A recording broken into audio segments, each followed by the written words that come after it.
Ouça Mais Alto, o podcast sobre diversidade do Google Cloud.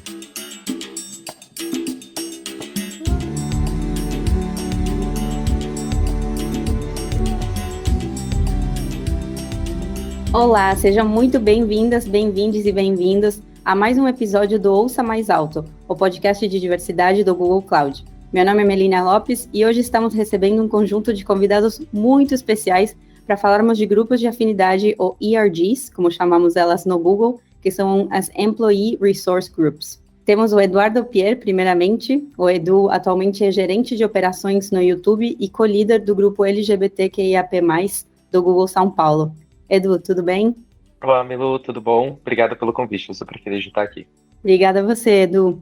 Também se junta com a gente a Gisele Portomaia, que é Engagement Manager na área de serviços técnicos do Google para a América Latina. Gisele, você não imagina a honra que é ter você aqui com a gente hoje. Oi, gente, a honra é minha. Obrigada, Melu, pelo convite. E a gente não poderia falar sobre grupos de afinidade no Brasil sem chamar a Cristiane Silva Pinto, uma das grandes responsáveis por trazer o Afro-Googlers para o Brasil. A Cris é gerente de marketing para o Google Brasil e fundadora do Afro-Googlers. Tudo bem, Cris? Tudo bem, Melu. Oi, Gisele. Oi, Edu. É uma honra estar aqui com vocês hoje também. Obrigada pelo convite. Animada para esse papo. Oba! Então, aqui já falamos sobre grupos de afinidade nos nossos episódios anteriores. Se você não lembra, confere lá nas maiores plataformas de streaming. Sabemos que as ERGs, ou os grupos de afinidade, são grupos de colaboradores e líderes que se unem com um objetivo: debater e encontrar novas formas de tornar o ambiente corporativo cada vez mais saudável e inclusivo. Mas o que muita gente não sabe é que essa não é uma ideia recente. Na verdade, ela começou com a Xerox na década de 1970. Nessa época, os Estados Unidos passavam por um período de tensões sociais. A pauta de direitos civis estava ganhando força, reivindicando pontos importantíssimos e trazendo à tona discussões que debatemos até hoje. Nesse cenário de tensão, Joseph Wilson, que na época era CEO da Xerox, resolveu trazer o debate para os corredores da empresa. Nascia a Black Employee Caucus, a primeira ERG, o primeiro grupo de afinidade. O objetivo dela era reunir colaboradores negros para discutir a situação do país e como a empresa poderia absorver essa pauta nos seus corredores. O espaço proporcionado pelo Black Employee Caucus fez bastante sucesso, fazendo com que os movimentos das ERGs crescessem ainda mais. Nas décadas seguintes, a Xerox também criou o Black Women's Leadership Caucus, voltado às mulheres negras, e a Gay and Lesbian Employee Network, que debatia temas LGBTQIA+. Mas não foi só a Xerox que se engajou com grupos de afinidades ou ERGs.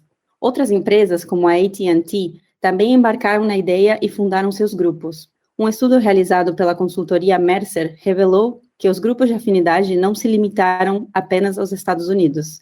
Naquela mesma época, grupos femininos começaram a pipocar na Europa, Ásia, América Latina, Austrália e Nova Zelândia.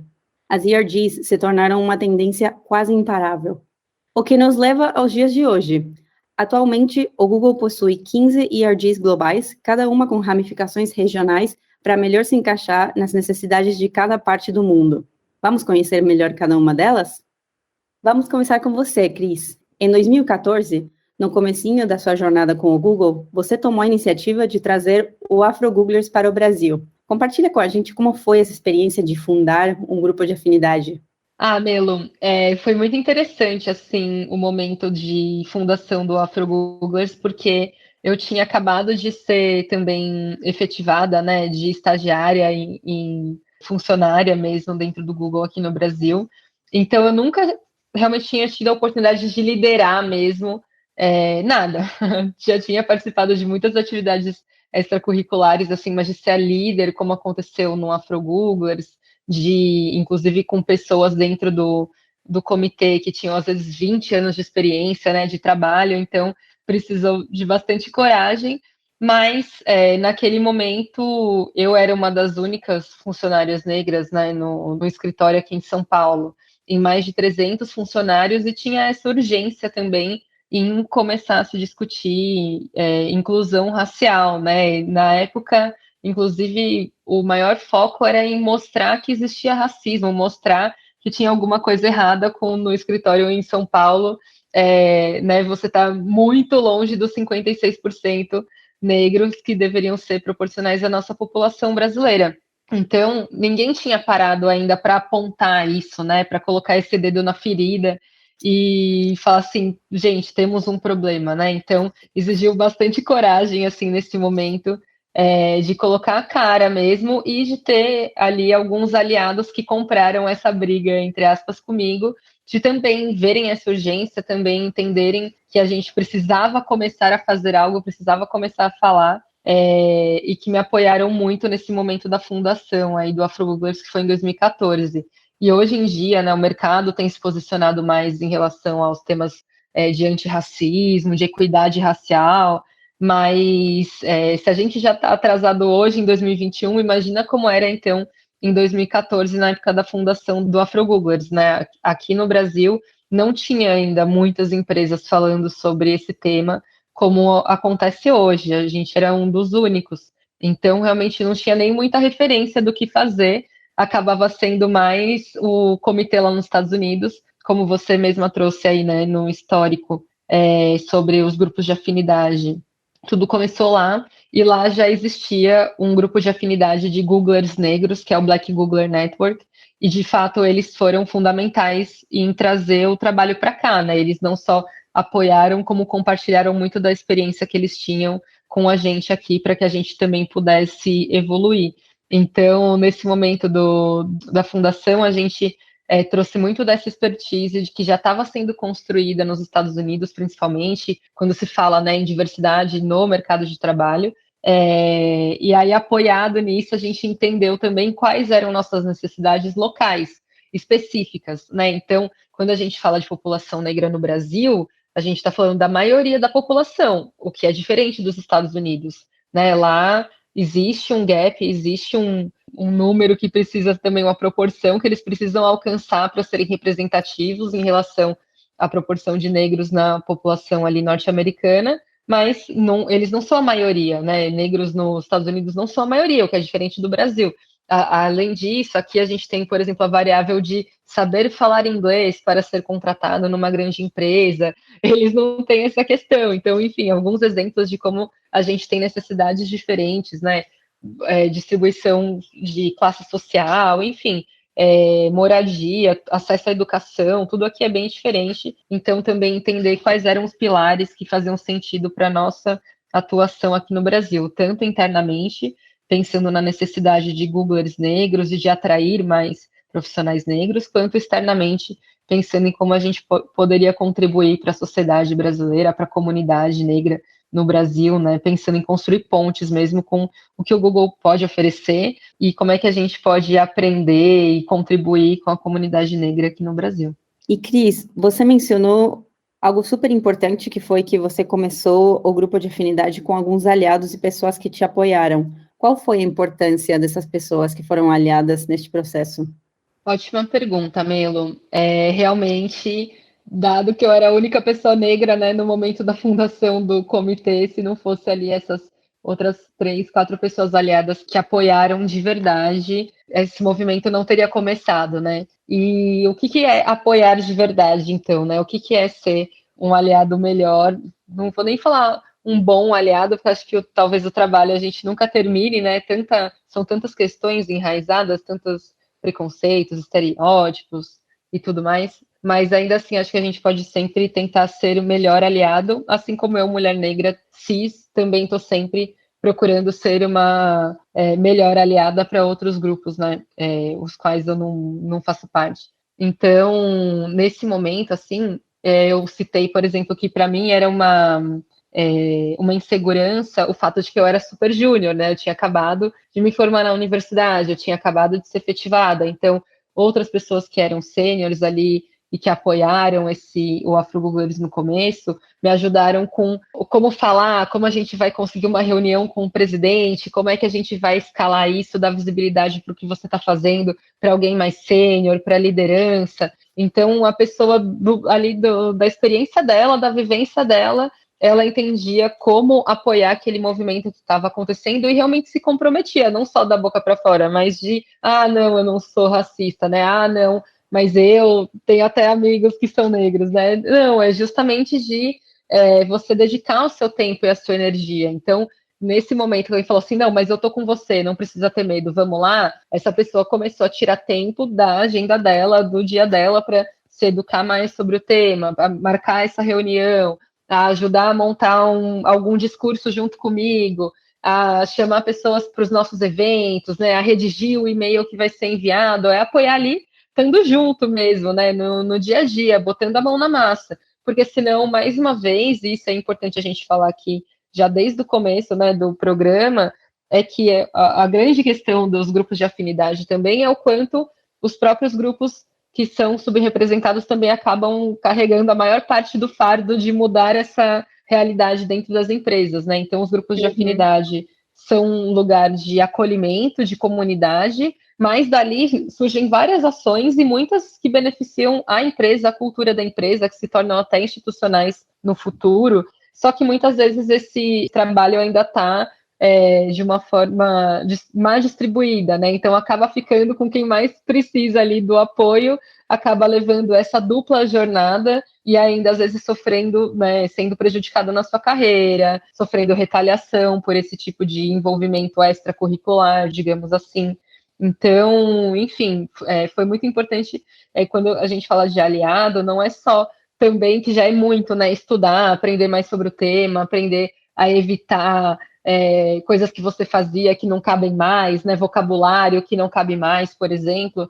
Isso já é muita coisa, mas isso não é tudo, porque se no fim você não está ali doando realmente o seu tempo, é no dia a dia que as coisas se fazem, né? O maior aprendizado, de fato, e o maior apoio que você pode dar é com o seu tempo. Então, tá perto, tá também colocando a mão na massa, fazendo acontecer e não ficando na desculpa confortável de, mas eu tenho medo de errar, é ali errando que a gente aprende, né? Eu já diz o ditado, é a dor do crescimento. Então, realmente, é colocando a mão na massa, aparecendo, se fazendo presente nas ações, né, aí do grupo de afinidade da sua empresa.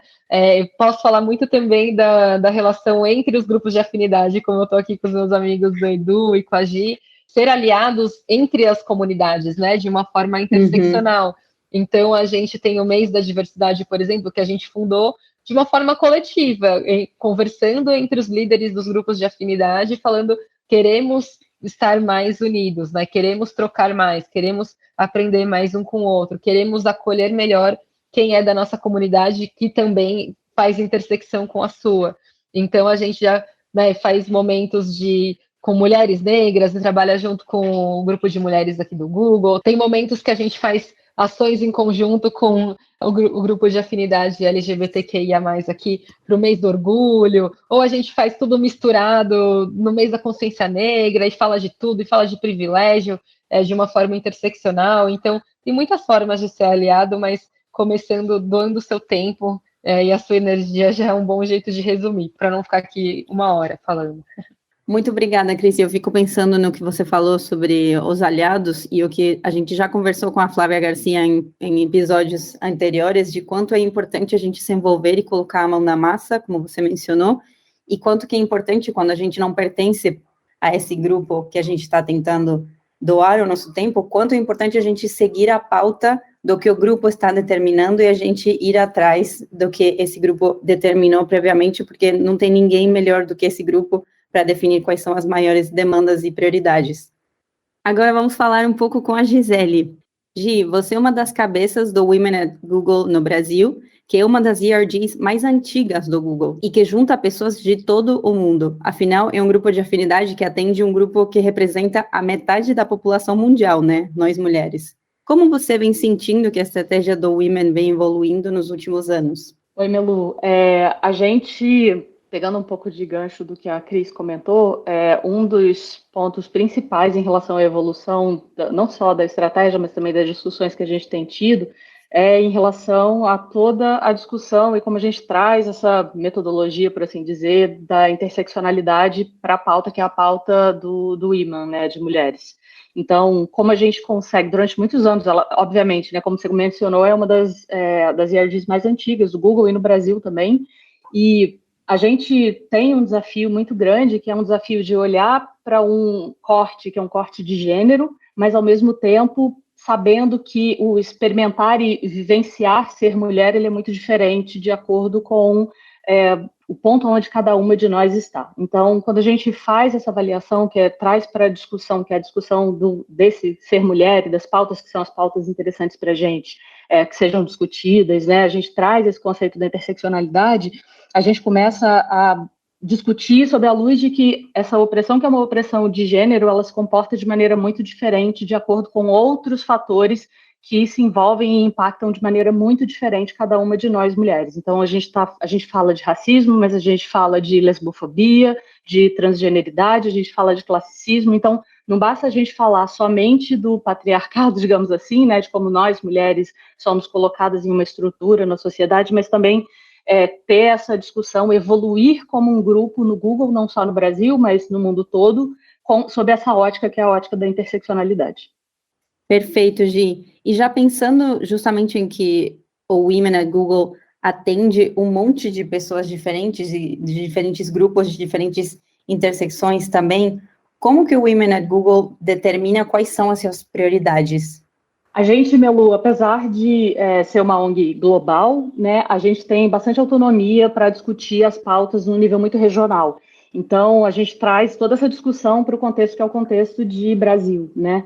E a gente tem uma série de atividades ao longo do ano, a gente pode definir quais são os nossos pilares de trabalho, quais são as métricas, que são as métricas que a gente vai usar para esse contexto, como a gente vai se organizar durante o ano, e a gente costuma fazer de forma bem prática e direta, né? A gente costuma fazer anualmente algumas sessões, uma sessão de planejamento, onde a gente vai pegar feedback dos membros que participam desse grupo, para a gente fazer a discussão e trazer também formadores de opinião, trazer ONGs, trazer outros ativistas para provocar reflexões não só na gente internamente, né, nós mulheres dentro do Google, mas também convidando outras mulheres, às vezes, para participar, porque a gente também faz alguns eventos que são eventos externos.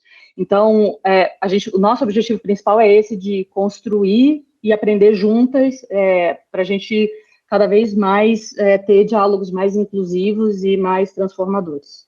Vamos passar para o Eduardo agora. Edu, está na ponta da Pride no Brasil, que é o grupo de afinidade para pessoas LGBTQIA+, deve ser um desafio em tanto. Essa é uma ERG que engloba muitas identidades dentro do grupo LGBTQIAP+, abordando diferentes pautas e reunindo pessoas que vieram de contextos bem diversos, né? Então, conta pra gente como está sendo essa experiência de juntar uma quantidade de vozes tão plural. Como é para você liderar esse grupo ao mesmo tempo que considera a interseccionalidade? Legal, Melu, acho uma ótima pergunta, porque de fato, dentro da comunidade LGBTQIA+, a gente tem uma grande diversidade de pessoas com histórias diferentes, com singularidades diferentes, com vivências diferentes, experiências diferentes, então isso tudo é difícil da gente encostar do ponto de vista de um grupo de afinidade. Um exemplo que eu posso compartilhar é que em 2003, falando um pouquinho da história do grupo, em 2003 foi quando a ERG, o grupo, foi fundado, e o primeiro nome que a gente recebeu foi de Gayglers, que foi um grupo fundado por pessoas LGBTQIA+, nos Estados Unidos, que deram esse nome de Gayglers para ser uma coisa mais fofa, uma coisa mais, o que a gente chama de googly, que é o que seria uma coisa mais carinhosa, uma coisa mais tranquila, que a gente poderia levar esse nome não tão direto, mas ao mesmo tempo sendo uma coisa que transformasse o que a gente queria dizer numa coisa mais cultura Google. Então, o nome foi Gayglers lá no começo, quando a gente começou, e o Gayglers começou como uma rede de suporte focada em transformar o Google em um lugar cada vez melhor para se expressar individualmente as diferentes formas de identidade, de gênero, de orientação e outras características e traços de cada pessoa. Com o passar dos anos e com a consolidação do grupo, através de atividades que iam desde o mês da parada até atividades internas de educação sobre a comunidade, o grupo se tornou algo mais sólido com um poder de mudança muito forte. Com o passar do tempo, as discussões sobre representatividade do nome começaram a surgir e até líderes de escritórios começaram a renomear o grupo para garantir uma maior inclusão, porque o nome Gayglers acaba dando muita visibilidade para o gay, e que geralmente se remete a um homem gay, branco, cis, e que acaba tirando muito protagonismo de todas as letras e diferenças que a gente tem dentro da comunidade. E com isso, ao mesmo tempo, a gente tinha pessoas que estavam discutindo esse nome e pessoas que se sentiam emocionalmente ligadas a esse nome também, Gigglers, porque foi a primeira ERG, o primeiro grupo que a gente teve no Google como um todo que abriu muitas portas e conseguiu levar muita coisa para frente. Então, um nome que carregou muita história, mas ao mesmo tempo a gente tinha esse outro lado lutando também para ter uma inclusão maior dentro do nome. Então, depois de muitas discussões, a gente chegou à conclusão de que um subgrupo dentro de um outro grupo não podia representar uma comunidade como um todo em seus diversos espectros, interseccionalidades e individualidades. Então, um grupo de gays e lésbicas brancos estadunidenses não poderiam representar a maioria que a gente tem no Google globalmente. Foi quando começou o processo de achar um novo nome que fosse mais inclusivo, e a parte crucial disso foi garantir que nessa discussão houvesse representatividade tanto da comunidade LGBTQIA+, como também de outros grupos marginalizados historicamente e sistematicamente, que também tem dentro de si parte da comunidade LGBTQIA+, que é aí que cai a parte de interseccionalidade, e trazer isso também para a representatividade do nome. Foi um trabalho, assim, de meses com times internos, parcerias externas, para estudar e levantar possíveis nomes para substituir o que era até então Gigglers. Quando a gente fala a sigla LGBTQIA+, já é uma sigla que é menor do que a sigla que realmente é a sigla LGBTQIA+, que tem muitas letras, números e diversidade dentro dela. Então, representar isso tudo num nome é um desafio muito grande. Então, foram meses para a gente chegar em 3 nomes finais em 2020, e a gente compartilhou esses 3 nomes para votarem qual seria o novo nome da ERG. Chegou em Private Google, que recebeu a maior quantidade de votos e apoio de todo mundo. Quando a gente fala de mudar o nome, pode parecer uma coisa sem impacto nenhum e que demanda muito da gente, porque é um nome que as pessoas remetem quando pensam na ERG. Mas, ao longo da história do grupo, a gente juntou alguns aprendizados. Eu acho que o mais importante dessa história toda, que volta na sua pergunta inicial, é que representar um grupo diverso como a comunidade LGBTQIA+, apenas por um subgrupo que não representa a maioria, não é o modo mais efetivo de representar todos os espectros de diferentes vivências de diferentes pessoas dentro da comunidade. Muito bom os pontos que você trouxe, Edu. Eu fiquei pensando, enquanto você comentava um pouco sobre o rebrand que teve de Gigglers para Pride, quanto a mudança leva tempo, né? A gente pensa numa questão como mudar o nome de um grupo de afinidade, e quanto isso pode parecer uma coisa simples, mas a mudança sempre é muito mais devagar do que a gente pensa. Por isso que este é um trabalho, quando a gente fala de diversidade, que tem que ser da vida inteira. A gente tem que trabalhar nisso todos os dias, e é muito importante como dentro do grupo de Gigglers realmente teve uma revisão histórica, uma consciência de que tinha que mudar esse nome, e como o grupo como um todo se solidarizou e se movimentou para chegar nesse objetivo. Então eu fico pensando também como sempre podemos ser aliados de outra pessoa. Por mais de que a gente esteja num grupo determinado, a gente sempre pode ajudar a uma outra pessoa, se colocar nos pés de outro grupo e atuarmos como aliados. Uma pesquisa realizada pelo Top MBA revelou que 90% das empresas da lista Fortune 500, que reúne as maiores empresas do mundo, já iniciaram suas próprias ERGs. Mas para aqueles que ainda não começaram suas iniciativas ou que querem se organizar coletivamente, algumas dúvidas podem surgir. Por isso, eu queria perguntar a todos vocês quais são os seus conselhos para as pessoas que estejam pensando em se organizar coletivamente dentro das suas empresas e começar seus próprios grupos de afinidade, ou como se organizar melhor. Edu, você quer começar? Então, eu acredito que o primeiro passo para qualquer mudança, quando a gente fala de diversidade, equidade e inclusão, começa sempre com estudo e com informação. Todos os grupos internos, de certa forma, surgiram pelo incômodo e necessidade de mudança, que vieram de pessoas que sentiram ou viram algo errado na representatividade da sociedade e quiseram fazer alguma coisa sobre isso.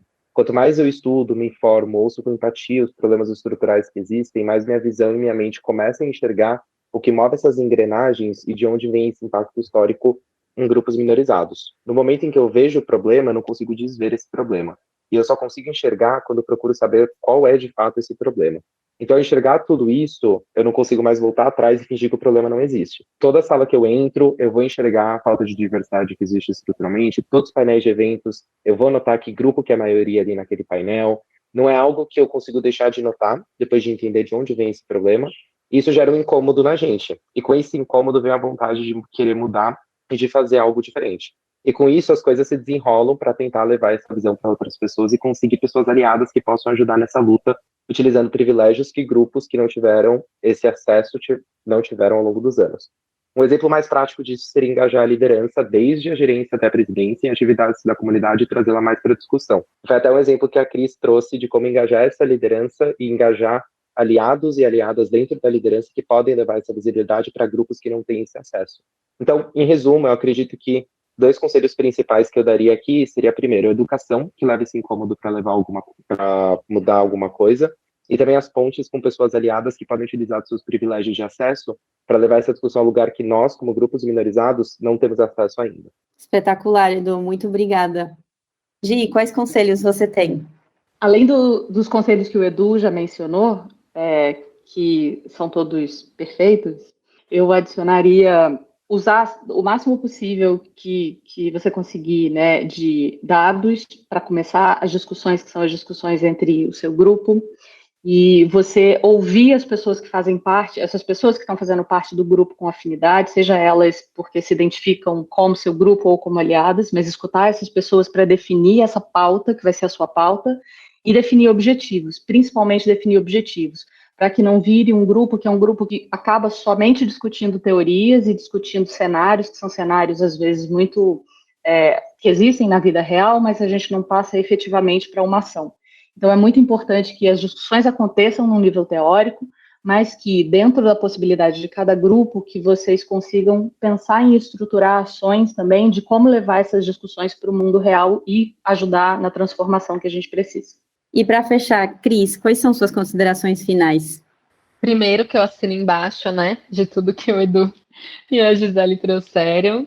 E acho que para ser bem objetiva, porque acho que eles já falaram muito do que eu também vejo e acredito, né, não dá para a gente começar sem diagnosticar o problema, é o primeiro passo, definitivamente. E aí, se eu adiciono, não assuma nada, né?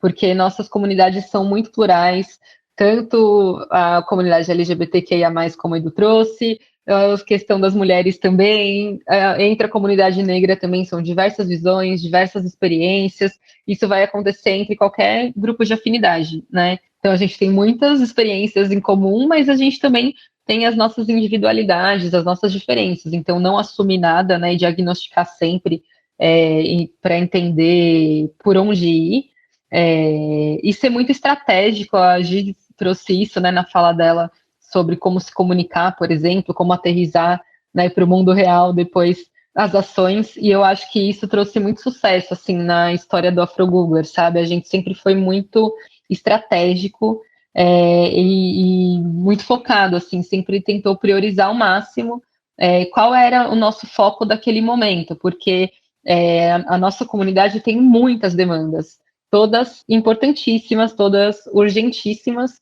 mas ainda mais quando a gente era um grupo pequeno, não tinha como 5 pessoas dar conta de trazer tantas discussões ao mesmo tempo, né? Então a gente pode falar de inclusão de negros no mercado de trabalho, dentro disso vai ter diversos temas específicos, a gente pode falar de progressão de carreira, de retenção, a gente pode falar de contratação, a gente pode falar de racismo no shopping, pode falar de, sei lá, racismo e intersecção com feminismos, tem 1 milhão de temas que a gente pode falar. Só que a gente, né, tem momentos estratégicos, quando que a audiência que eu quero alcançar vai estar prestando mais atenção em mim, como eu tenho que falar com essa audiência, qual que é o nosso foco do momento, eu tenho um momento para dar uma mensagem importante para a nossa comunidade, qual é essa mensagem que a gente quer levar e que a gente quer que fique gravada com as pessoas, principalmente na questão de educação interna, né, de educação, de conscientização. Então, a gente sempre foi, assim, bastante focado, bastante estratégico em entender quais eram os pontos que a gente queria priorizar no momento, principalmente quando a gente era um grupo menor. Então, eu dou essa dica para todo mundo que está começando, porque agora o tema, né, todos os temas relacionados à diversidade e inclusão estão mais em alta no mercado como um todo, na mídia, e são muitos temas, né? São muitas coisas que a gente quer abraçar, que a gente quer fazer, mas não dá para fazer tudo ao mesmo tempo. Então, entenda por onde o seu comitê tem que começar, quais são os temas mais prioritários para vocês no momento, concentrar os esforços de vocês aí, e aí, então, né, começar a crescer. Sempre, mais uma vez, sem assumir nada, e sim entender coletivamente quais são as necessidades, e isso vale tanto para o interno quanto para o externo. Então, a gente comentou aqui, né, de levar contribuições para a comunidade externa ao Google também, né, através de ações, de iniciativas, parcerias e tudo mais, e nunca chegar de uma forma assim, nós somos a empresa tal e viemos aqui ajudar vocês, mas sim é uma troca, né? E tá todo mundo aprendendo, a comunidade também tem muito a ensinar para as empresas. Então, o diálogo para entender mesmo como você e o seu grupo podem contribuir da melhor forma vai ser essencial, fundamental. E é isso. Obrigada, Cris. Obrigada também, Edu. E obrigada, Gisele. Pessoal, ter a oportunidade de ter uma conversa tão enriquecedora com quem está fazendo a diferença como vocês é uma experiência muito gratificante. Eu estou muito feliz de ter estado aqui com vocês hoje. Muito, muito obrigada. Obrigada, Melu. Eu que agradeço você ter me convidado para essa conversa. Muito obrigado, Melu. Adorei estar aqui, adorei dividir esse espaço com pessoas maravilhosas. Então, obrigado mesmo. Fiquei muito feliz. Também, adorei. Obrigada demais. Obrigada a toda a equipe aí do podcast. E adorei a companhia do Edu e da Gisele, que eu também estava morrendo de saudade de, né, fazer bagunça aqui com eles no melhor sentido possível, que é causar reflexão, causar mudanças, causar transformação. A gente está sempre causando juntos aqui como líderes, né, de grupos de afinidade. Então, foi demais estar aqui com vocês. Obrigadão. E fica por aqui mais um episódio do Ouça Mais Alto. Espero que vocês também tenham gostado, porque eu adorei. A gente fica por aqui, mas não vamos ficar longe por muito tempo. A gente se vê no próximo episódio daqui a 15 dias. Ouça Mais Alto, o podcast sobre diversidade do Google Cloud. Ouça e acompanhe na sua plataforma de áudio preferida.